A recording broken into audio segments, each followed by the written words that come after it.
And morning and afternoon, you get out and visit nearby historic sites. Well, good afternoon, ladies and gentlemen. This afternoon we are going to see a Karnak temple and Luxor temple.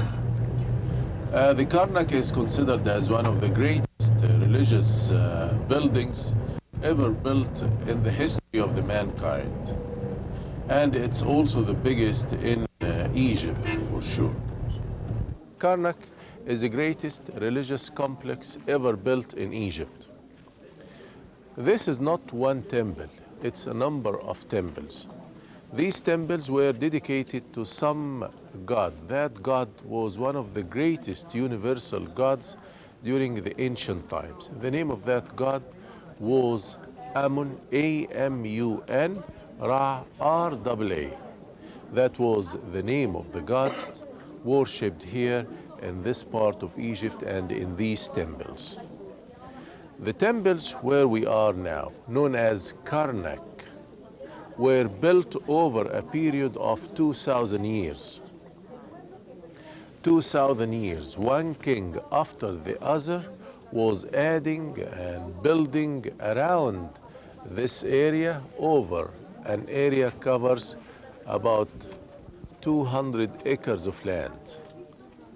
In about 200 acres of land, we have many temples and many pylons. Do you know the pylon? The pylon is this huge building you see right behind you. And actually it consists of two towers. This part of the pylon is what we call the tower. And the other part is another tower. And in between the towers of the pylon, we usually have the entrance as we have it, and we came through just a minute ago. What is the meaning of hypostyle hall? It's the hall in any of the temples where we have pillars. And the hypostyle hall in any of the temples is a representation for one part of Egypt. The pillar in the hypostyle hall is a representation for a province in one of the two main parts of Egypt. That's why in any of the temples, we usually have two hypostyle halls, one representing Upper Egypt and the other representing Lower Egypt. Actually, the pillars we have here are considered as the greatest pillars ever built in Egypt. We have 134 pillars, and these pillars were built in rows. The cartouches of King Ramesses II were carved on every side of these pillars. So the hypostyle hall was started to be built by King Seti I, the father of Ramesses II, and was completed by King Ramesses II. That was around the 12th century BC. Talking about the obelisks, in this complex, if we call it complex, we discovered just two obelisks in a good shape here.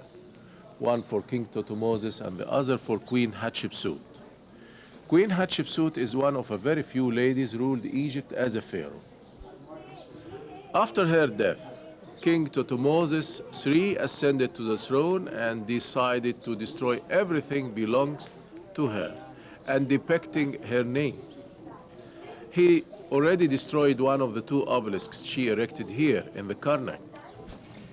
King Thutmose III in the guidebooks and in many of the history books was considered as Napoleon of the ancient times, because Egypt during his times, was a great empire. He conquered the enemies of Egypt in the south, in the north, in the east, and in the west.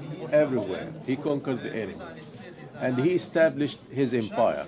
And the tributes from these different colonies, the Egyptian colonies outside Egypt, the tributes used to come in the form of gold, silver, animals, ivory. It depends on the country or the colony itself, in Africa or in Asia.